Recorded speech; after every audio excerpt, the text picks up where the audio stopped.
Well, good afternoon. Yeah. I want to start by thanking two people. I want to thank Jean Chisser, who invited me to do this. I think I'm happy that she did that. I'm not sure. But I knew that if she was involved in this, two things. It would be very competently done, and it would be done with class, because that's what she does. Oh, yeah.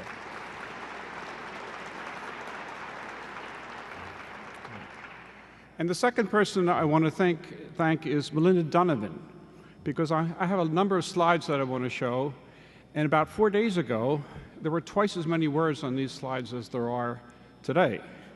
I'm grateful for that. I think you will be grateful for that as well. So she's a very good editor, so I'm grateful to her for her help.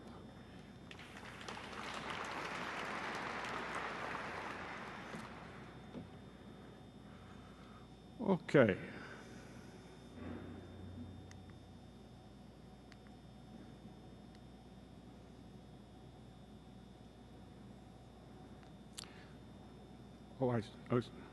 Okay. Well, as we look at this slide, let me just say, there's a number of slides that I want to show you. I'll kind of go through with some speed, simply to be helpful, and we'll kind of see where we go. What I'm trying to do is open up the area of spirituality in some different ways, in midlife and beyond. So, here's the perspective, that the human and the spiritual go together. That spirituality is an inherent part of our human journey. And I get very nervous when spirituality is seen as too otherworldly, or some kind of escape from the humanness. It's just the opposite. For me, the spirituality is in the humanness. And that's how I want to talk about it today. 5 parts. Does this sound okay? Okay, good. I want to talk about adulthood and spirituality, midlife challenges, ways of being in the second half of life.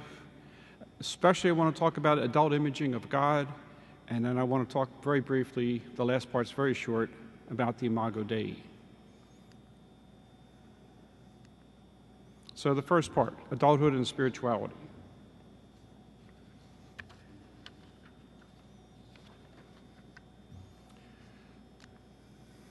So what does it mean to be an adult?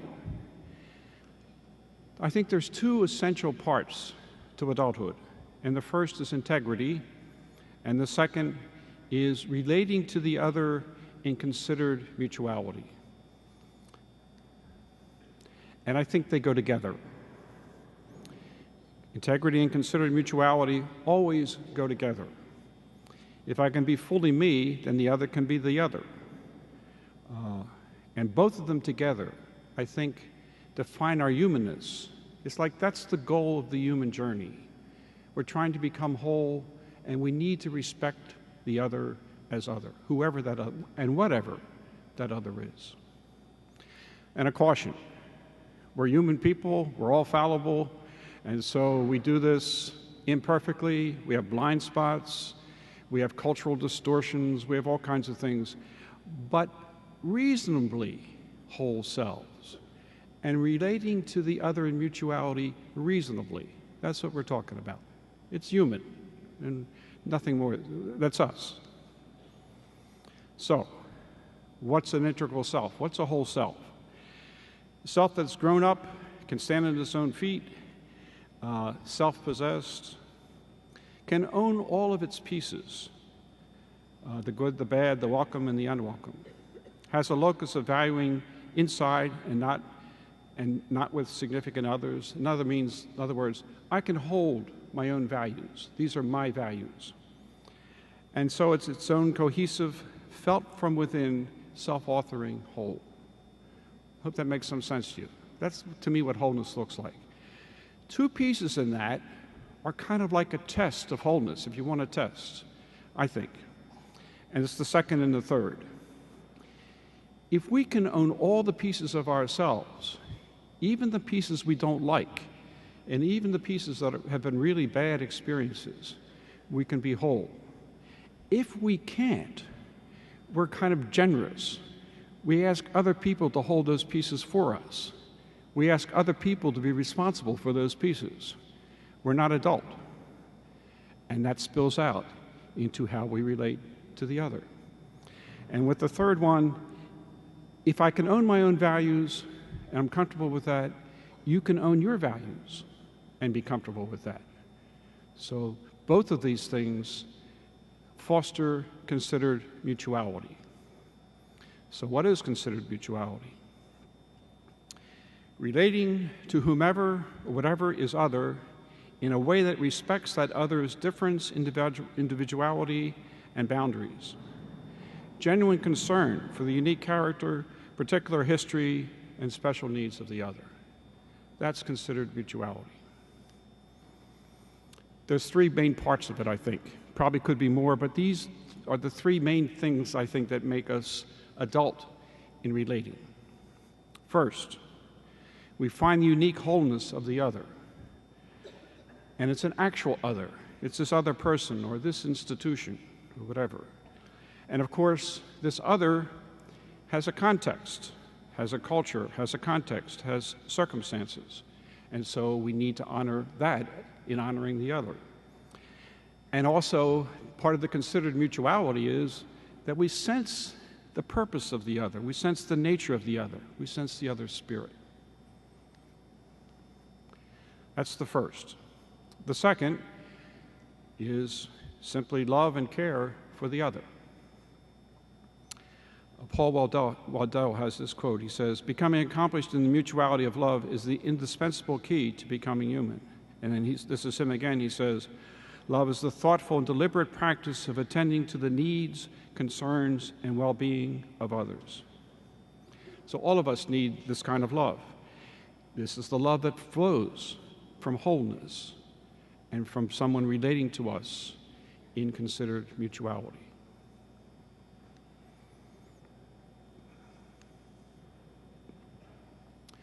And the third piece is, for considered mutuality, is justice for the other.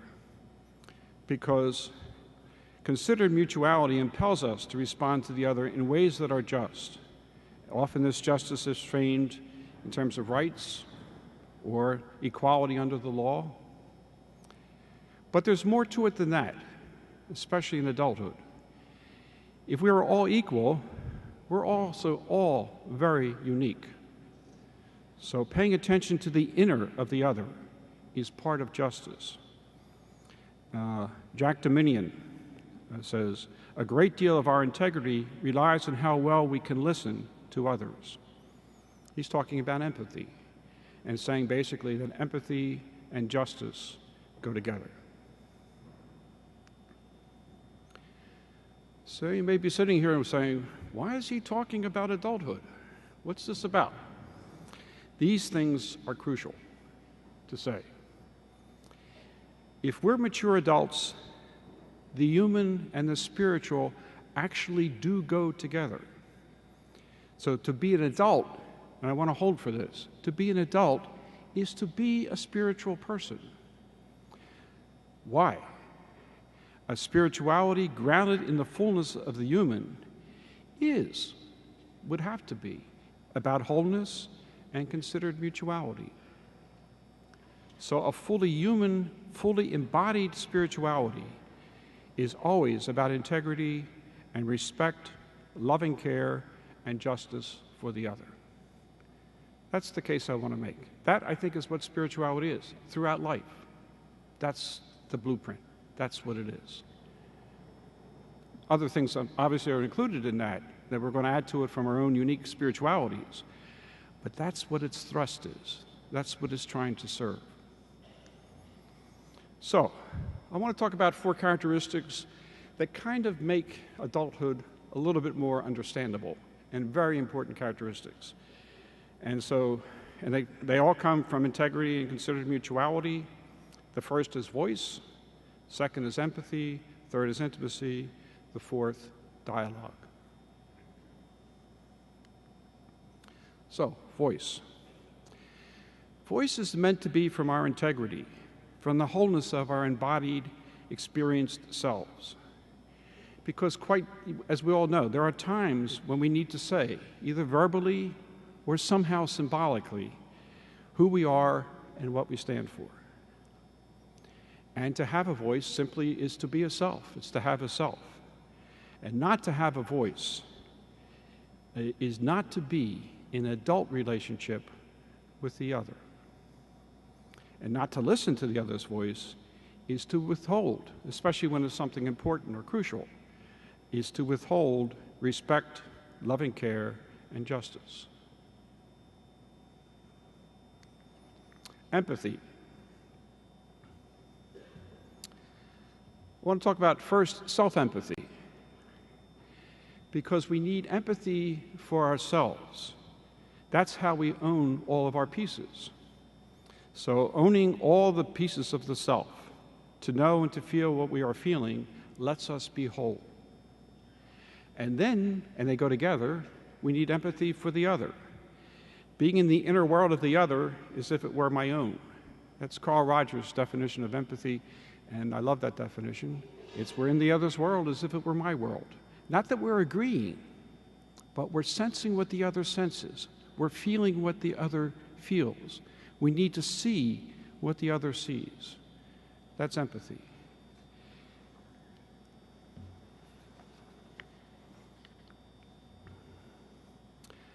I think empathy is the quintessential human value, because without it, we don't know who we are and we don't know who the other is. To me, it's the most important human value. People don't talk much about empathy. I want to make some space for empathy. I think it's absolutely crucial. Because, and it goes to the next piece, empathy makes intimacy possible. Welcoming the feeling and depth of the other into the feeling and depth of the self, that to me is what empathy is. It is empathy, but what intimacy is. Now, of course, in the culture, usually when we say intimacy, we're talking sexual intimacy. Sexual intimacy, I think, is really intimacy when we welcome the feeling and depth of the other into the feeling and depth of the self. Okay? I'm a celibate, so I can't speak to this from any kind of strong personal experience, but see if it fits. Without empathy, without intimacy and the empathy that goes with it, we cannot know the inner of the other. And this quote from Judith Jordan, crucial to a mature sense of mutuality is an appreciation of the wholeness of the other person with a special awareness of the other's subjective experience.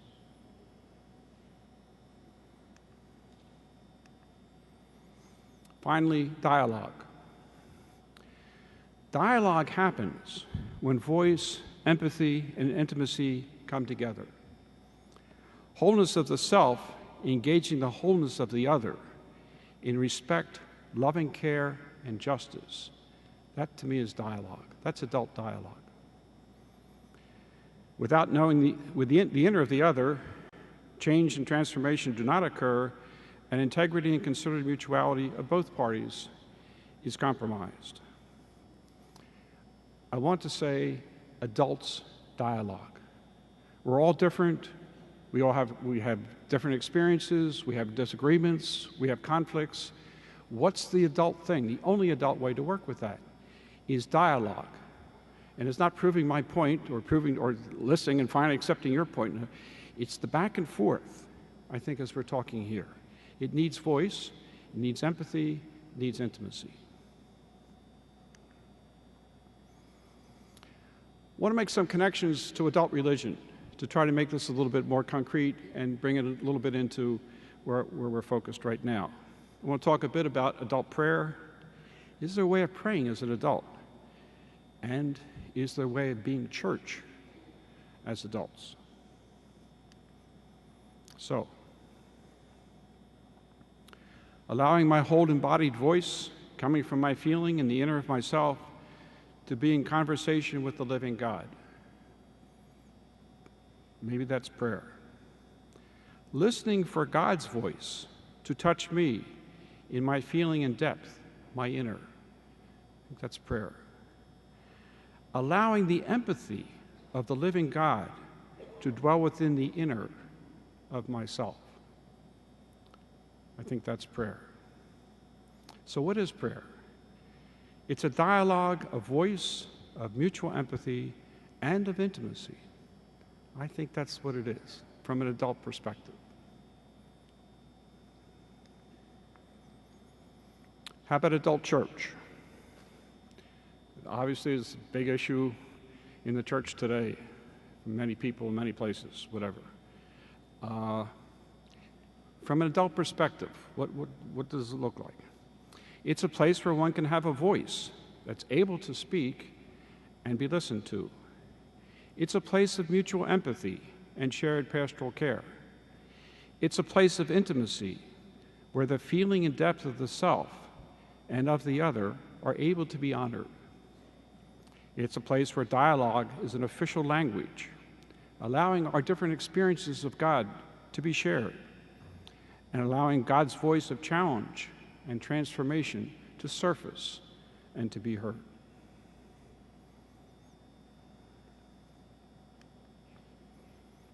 So, we have an interlude. And there's the questions. We'll take 3 minutes. At 3 minutes, we're going to stop. Talk to someone around you. These are the questions. Pick any one, any part of it. What strikes you? Do the human and the spiritual go together? Does any part of this understanding of integrity and considered mutuality make sense for being an adult and a spiritual person? And how about voice, empathy, and intimacy? Do they fit adult spirituality, whether it's religious or not? Talk to someone. Voice, voice, voice. So if we can come back together, because we're going to start the next section. So we need to talk about midlife challenges.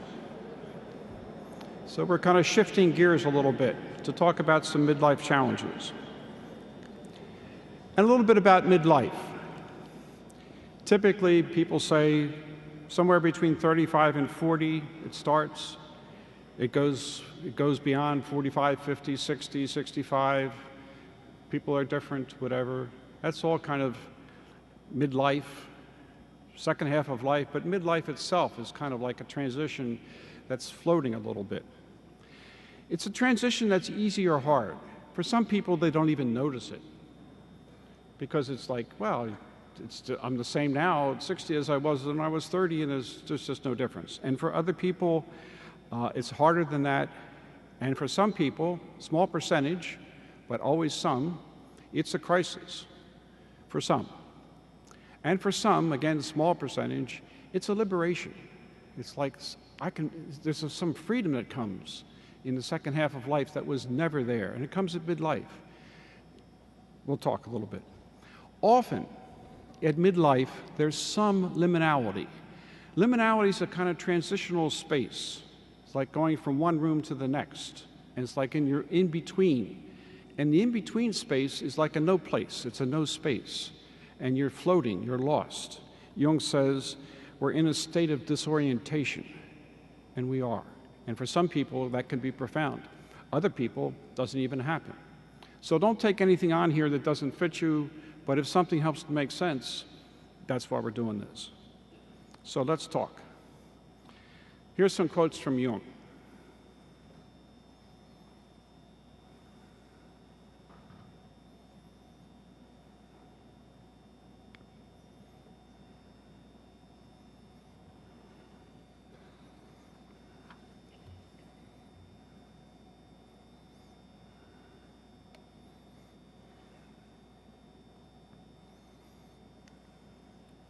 I want to talk about 4 challenges at midlife, and they have to do with the body, with the dream, with evil, and with death.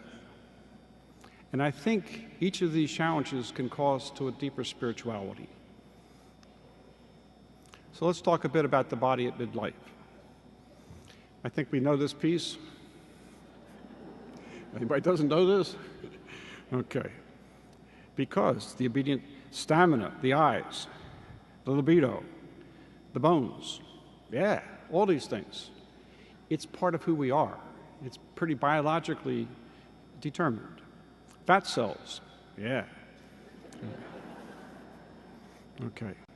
And then to be more serious, typically at midlife there's illness or parents are getting ill, and sometimes parents are getting ill and dying. It's that.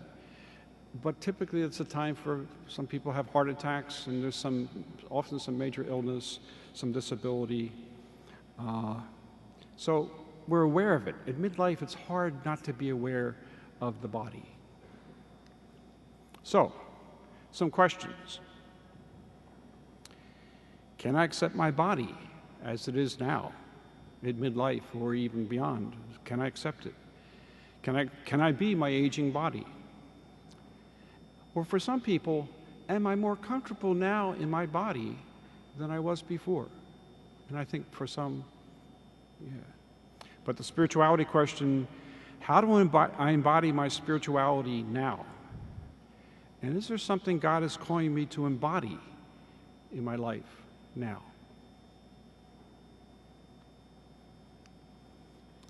The dream. The dream is the dream that we have at the beginning of young adulthood.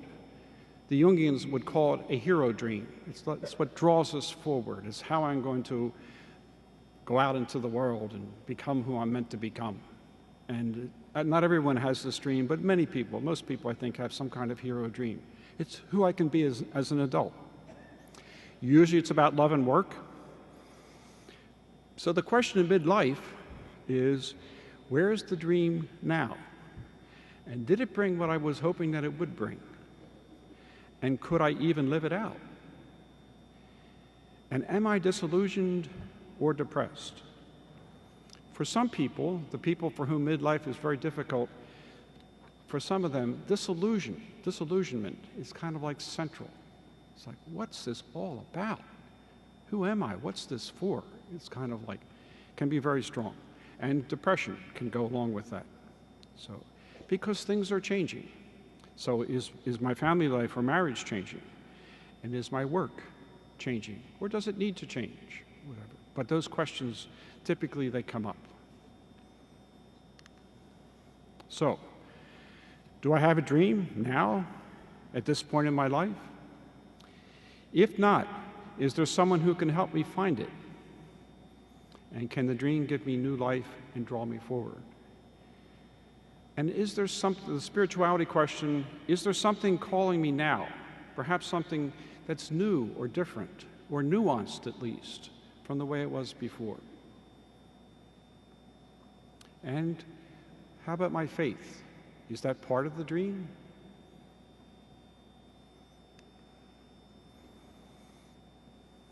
Evil. Hard to talk about evil, but evil's all over the place. Just read the paper, watch the news. I mean, it's just there. Here's the thing. Evil in the world and evil in the self are not so easily ignored once we hit midlife. It's like evil becomes real, and evil in the self becomes real. We're not maybe the perfect person that we thought we were, whatever. So in what ways do I need to stand against violence, hatred, or injustice? And if I made a list of things I can't stand in other people, could it be that list is also in me? And Jungians would say right away, of course it's in you. It's projection. It's you. The thing, and they say that, the things that emotionally get you upset, that's the clue. The more emotion that the other people, what they do, the more that really drives you around the bend, the more the chances that's a characteristic of yourself. I thought you'd like to hear that.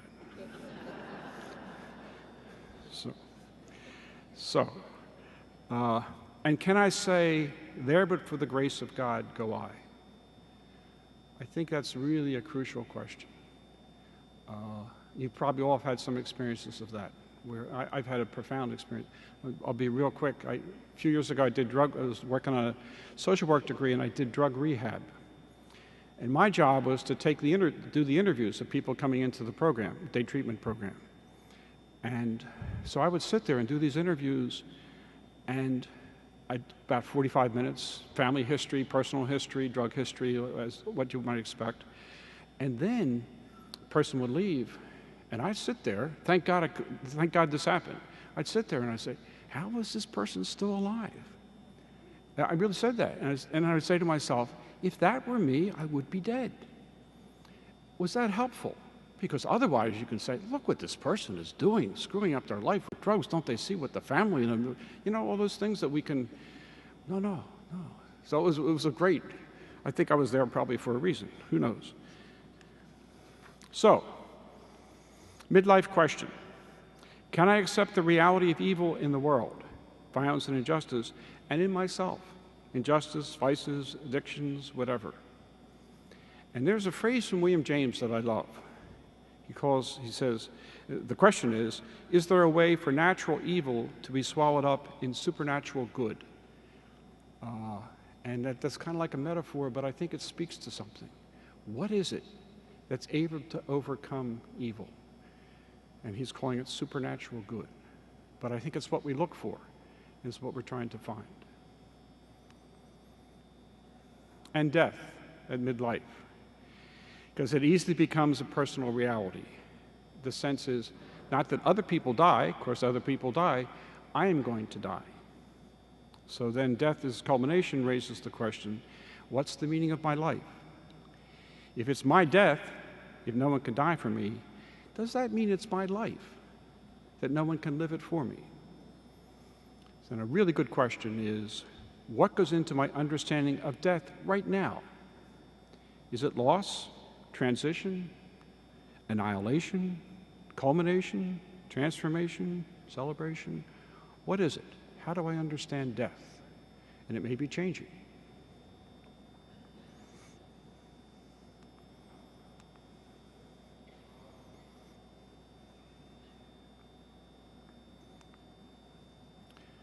So, at midlife, the question is, can I accept the reality of death? And what does it mean if I do that? And what does it mean if I don't? And what meaning can I now make of death and of the Paschal mystery, the suffering, death, and resurrection of Jesus?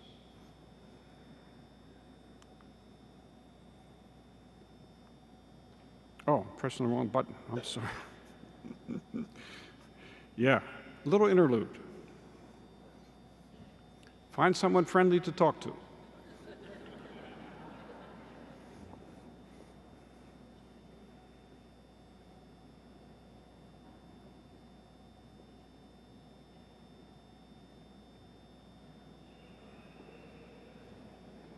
Three minutes. Talk to someone. We need to talk about some ways of being in the second half of life. And this part, because we're going to have some time constraints, this part I can do fairly quickly because I think you'll get it, and it was already touched upon pretty much this morning. So I'll do it fairly quickly, but it's a no-brainer, I think. So these are choices, second half of life, that Jesus talked about a lot. And I just want to mention three. I think there are three prominent ones, but there's a number. So, being fearful versus having trust and courage. I read somewhere a long time ago that over 60 times Jesus said in the Gospels, in the four Gospels, do not be afraid. So, there's all kinds of reasons to be fearful, and Jesus is saying, yeah, there are. And he says, but have trust and have courage. Trust in God. Do not be afraid. The second one, being judgmental versus being forgiving. Easy to be judgmental. All the things that are not the way they should be. How many times have people said that? We've all said that. This is not the way it was. This is not whatever. Yeah. And could be quite right. And the ways I have been violated or disrespected. And so Jesus talked about being judgmental, and he also talked a lot about forgiving. Judge not, that you be not judged. Forgive your neighbor 70 times 7. I think for some people, for many of us, I think forgiveness is one of the hardest things in the second half of life. We have such good reasons not to forgive. And there's something just delicious. It's almost deliciously good, you know it, to hold on to this thing. Because yeah. But Jesus he understood, talked about that. And the last one, being entitled versus being a service. We've worked hard. It's extremely hard. All the things that should be mine, all the things I've worked so hard for. So there's really good reason. Really good reason to say, yeah, I'm entitled to this. And Jesus talked about being entitled, but he also talked about being a service. So he says, I came not to be served, but to serve. The last shall be first. And what we just saw last week, the washing of the feet. Very, very powerful. So, get another interlude. Real quick, we'll take like 2 minutes. Any of these strike you, and do you have one that's a favorite that's not here?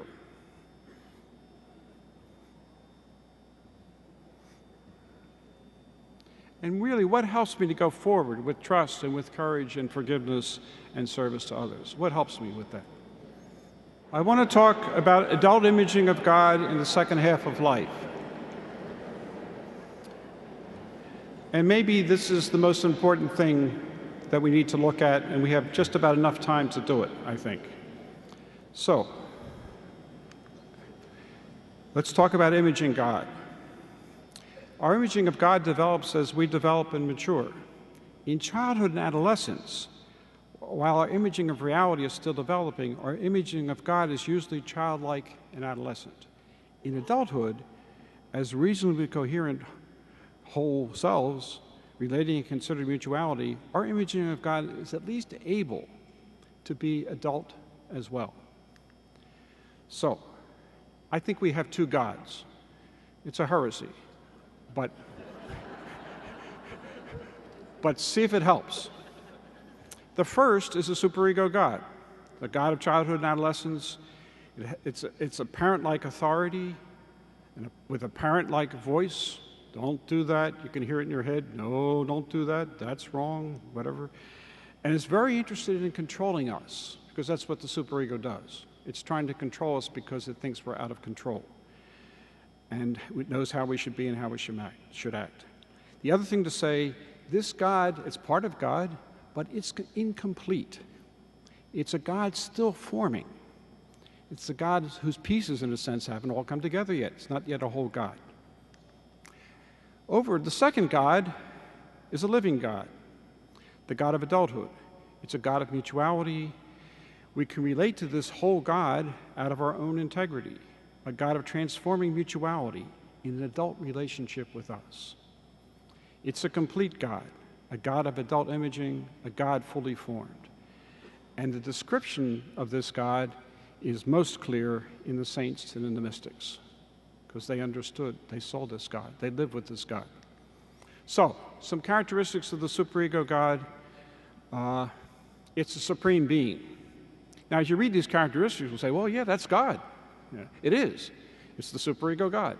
So, it's a supreme being, all-powerful, at a great distance, and all-seeing. It's a God of law. To obey the law is to be okay with God.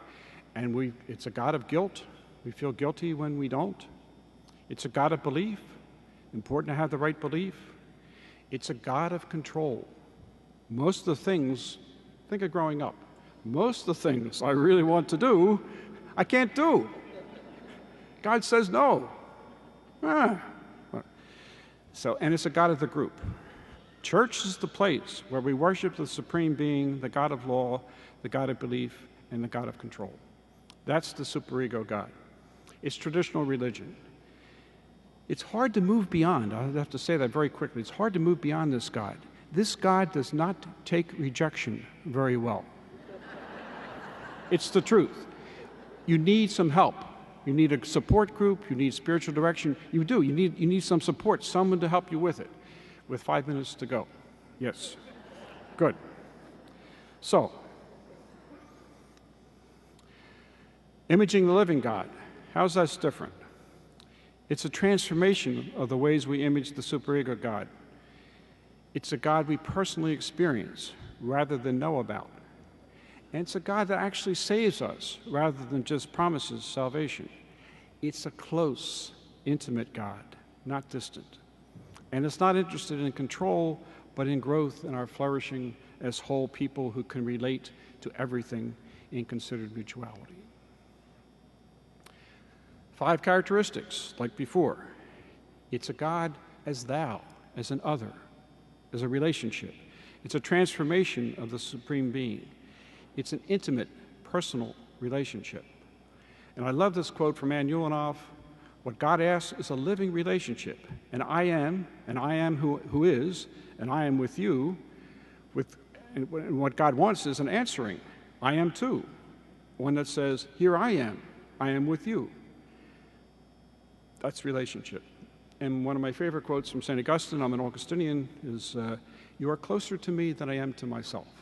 He's praying to God. God is thou. A God of love. Transformation of the God of law. A God of unconditional acceptance. Is there anything that can make God not love us? It's a really good question. It's a God of conscience and personal responsibility, respecting the inner of ourselves, respecting our adulthood. And there's a mutual indwelling with us, and we experience like a shared energy with this love, an empowerment in God, which makes us even more our whole selves. It's God of mystery, transformation of God of belief. We dwell in the mystery, and the God of mystery dwells in us. In this quote from St. Therese, in my childhood, your love was there waiting for me. As I grew up, it grew with me. And now it's like a great chasm whose depths are past sounding. That's mystery. God of freedom, transformation of the God of control. The struggle for freedom from God is transformed into a freedom in God. We surrendered to a God who lets us be free. And St. Augustine says, love God and do whatever you want. That's it. Love God, do whatever you want. So, and it's a God of community, a transformation of the God of the group. Here, church is the place where we celebrate the God as thou, the God of love, the God of mystery, and the God of freedom. And community, if you can find it, if you can be part of that, it's a deeply enlivening experience. We want to give back to it what we receive from it. And it deepens, this is the key thing, it deepens integrity, mutual love, mutual caring, mutual respect, justice, all across boundaries. That's what it does. That's what community does. Adult community. We'll skip the interlude because we have 2 minutes. So we'll just skip it. I want to do the last piece because, and this piece fits, and if you get this piece, to me this piece is like the crown of what we're trying to talk about. And it's this. It's the image and likeness of God. So the question is, how did the human and the spiritual come together? To see the fullness of adulthood and adult spirituality in the image and likeness of God, that, I think, is the key. And so what's the image of God? God is integrity and considered mutuality. That's the Trinity. We thought the Trinity was some mathematical problem. Growing up, like, how do you get 3 and 1 together? Like, is this a question of mathematics? No. Oneness is wholeness. And the threeness is considered mutuality. That's the Trinity, Father, Son, and Spirit. So, if we're one and we're whole, we're in the image and likeness of God, who is oneness and considered mutuality. God, if we're in love, God is in us, we're in God, God is love. If we're doing justice, God is justice. We're in God, God is in us. Empathy. I think Jesus coming, the incarnation was empathy. So, yeah. So when we're empathic, we're like God is. God wanted to know who we are, to become one like us. And that's what we're trying to do in empathy. God is care. God is forgiveness. God is freedom. God is mystery. These are things we say. God is the witnessing community. God is servant. God is a resurrected body. We don't think of it that way, but God is a resurrected body, and God is the dream. So,